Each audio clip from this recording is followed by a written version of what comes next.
Donc, sur France Télévisions, actuellement, vous pouvez voir un cycle Tom Cruise. Alors, c'est constitué de Collatéral, La Firme, Vanilla Sky, La Guerre des Mondes et Minority Report. 5 films importants, 5 visages, je dirais, différents de l'acteur star. Alors, Tom Cruise, c'est intéressant à analyser. Et le film où j'ai l'impression, où on perçoit un peu de sa vraie personnalité, je peux me tromper, hein, je peux sûrement dire des bêtises, c'est Vanilla Sky. Vanilla Sky, c'est un, c'est un remake d'un film qui s'appelait Ouvre les yeux de Alexandro Amenabar. Alexandro Amenabar, on lui doit Les Autres, à Nicole Kidman, et on lui doit Thésis. Et puis il a fait un ou deux films qui se sont plantés et du coup on a de plus en plus de mal à le voir, mais un réalisateur passionnant avec un vrai style visuel. Maradentro est un grand film. Et donc il se fait racheter les droits par Paramount et Tom Cruise. C'est à l'époque Tom Cruise avait une maison de production qui s'appelait Warner Cruise. Warner, c'était Paula Wagner, c'était celle qui s'occupait de tout, celle qui, son agent, voilà. Et il a eu un coup de cœur pour ce film, et je pense qu'il s'est un peu reconnu. Et ça fait partie de ces films où il a un masque et il le tombe de manière visuelle et de manière métaphorique. Il y a plein de films comme ça. Les Missions Impossibles sont passionnants à décrypter sur Tom Cruise par rapport justement à cette idée de masque qu'il enlève pour se montrer soi-même. Il y a ça dans Magnolia, il y a ça dans Eyes Wide Shut. Enfin, voilà, c'est pléthorique. Tous les films où il a un masque parfois un vrai masque, parfois c'est une fausse identité ou une fausse où il se montre en différent de lui-même, et puis d'un coup il se montre tel qu'il est. Et donc il a fait beaucoup ça. Et Vanilla Sky, c'est vraiment un film où il va très très loin dans, j'ai l'impression, dans ce qu'il est, puisqu'il joue un éditeur charmeur, et j'en dirai pas plus, mais ça lui ressemble beaucoup. Euh, Ensuite, il y a Collatéral. Et Collatéral aussi, c'est un film intéressant sur la personnalité de Tom Cruise. Je vais vous parler de tous les films, mais de manière simple et du point de vue de Tom Cruise. Là, on parle pas du point de vue de réalisateur. Je sais que Collatéral, c'est Michael Mann. Je sais que Vanilla Sky, c'est Cameron Crowe. Je sais tout ça. Mais moi, ce qui m'intéresse là, c'est Tom Cruise qui montre. Et Tom Cruise, Michael Mann a choisi Tom Cruise à une seule condition. Il voulait savoir si Tom Cruise pouvait se fondre dans la foule.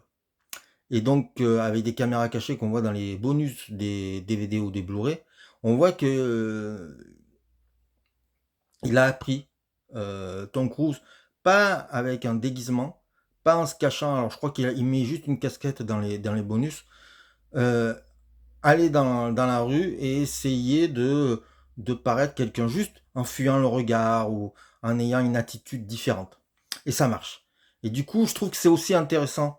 Alors c'est déjà une superbe analogie du comédien, de l'acteur, de comment on peut disparaître derrière son personnage. Et c'est aussi, je trouve, très intéressant par rapport au, euh, à ce qu'est Tom Cruise. Ensuite, il y a donc euh, La Firme. La Firme, c'est pas mon film préféré, c'est un John Grisham, c'est un ciné polac. J'ai un problème avec la musique qui est omniprésente, la musique de Dave Grusin au piano qui m'irrisse le poil. Donc j'ai un peu de mal à le voir, mais je le reverrai dans ce cycle. Je peux passer à côté de quelque chose, c'est possible. Ensuite, il y a les deux films réalisés par Steven Spielberg. C'est deux films où il est père de famille, et c'est deux films où il perd ses enfants.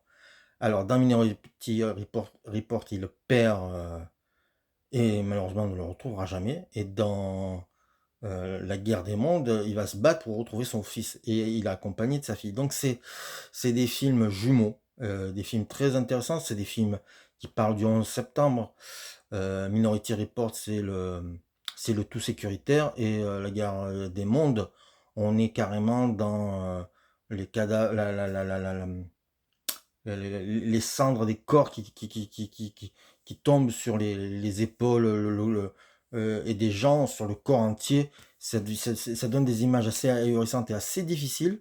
C'est des films, des blockbusters, euh, presque 12, hein, il faut être honnête, et qui sont pas aimables. C'est pas des films où on va manger du popcorn et s'éclater. Il y a une vraie réflexion de Spielberg, et ouais, c'est vraiment des très très très grands films.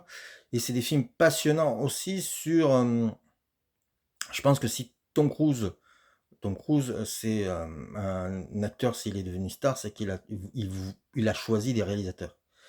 Et là, si Spielberg, pour lui, c'est le haut, hein, le haut du sommet. Après, il fera Kubrick, mais c'est pour lui, c'est pour montrer que c'est un acteur qui peut aller de grands réalisateurs à grands réalisateurs et se fondre. Euh, et à chaque fois, c'est des rôles toujours étonnants chez Spielberg. Il est pas. En fait, Tom Cruise est sympathique dans les Missions Impossibles, mais rarement dans les autres films. Si vous regardez bien, c'est toujours un type, ouais, carnassier, prêt à tout pour réussir ou pour sa mission. Et donc, et c'est en ça qui fait un acteur passionnant. Donc, vous avez plusieurs films sur la plateforme de France Télévisions. C'est des films, honnêtement, il est impossible de s'ennuyer. Ils sont tous passionnants, intéressants, formidables. Donc moi, je vous les conseille fortement.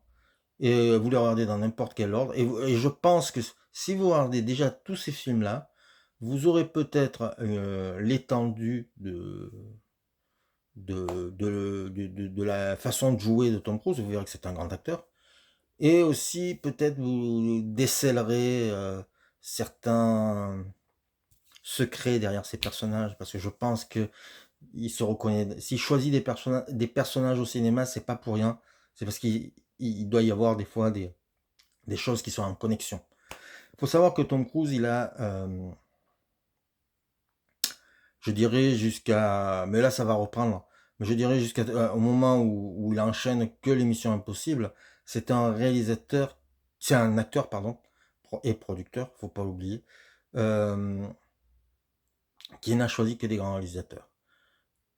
Vous trouverez pas un acteur qui a tourné avec Brian De Palma, Martin Scorsese, Francis Ford Coppola, John Woo, Stanley Kubrick, Steven Spielberg, Ciné Pollack, Rob Reiner, Neil Jordan, J.J. Abrams, on peut le mettre. Bon, on peut mettre aussi Christopher McQuarrie et tout ça. Mais si vous regardez le début de sa carrière, c'est que des putains de réalisateurs de fous. Et il a fait ce choix-là. Il a pris Barry Levinson, il a pris Oliver Stone. C'est quand même assez osé et c'est couillu. Et je pense que ça montre aussi sa capacité à vouloir être une star ou à vouloir être un grand acteur. C'est de choisir des grands réalisateurs. Et ce qui n'est pas le cas aujourd'hui, j'ai l'impression, des acteurs d'aujourd'hui qui ne choisissent peut-être pas des acteurs des gros calibres pour justement se frotter à eux. Et ça fait vraiment de Tom Cruise une star.